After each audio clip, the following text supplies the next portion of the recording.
कल्याण डोंबिवली महानगरपालिका अंतर्गत 9 प्रभाग क्षेत्र कार्यालयाकडून आरक्षित जागेवरील बांधकाम प्रकरणी महत्त्वाची घडामोड समोर आली आहे।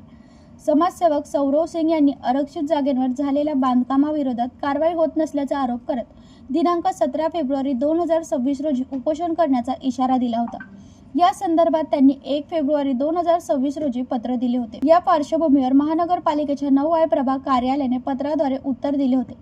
संबंधित बांधकामाबाबत कायदेशीर प्रक्रिया पूर्ण करून निकषांचा प्रस्ताव तयार करण्यात येणार असल्याचं प्रशासनाने स्पष्ट केले आहे।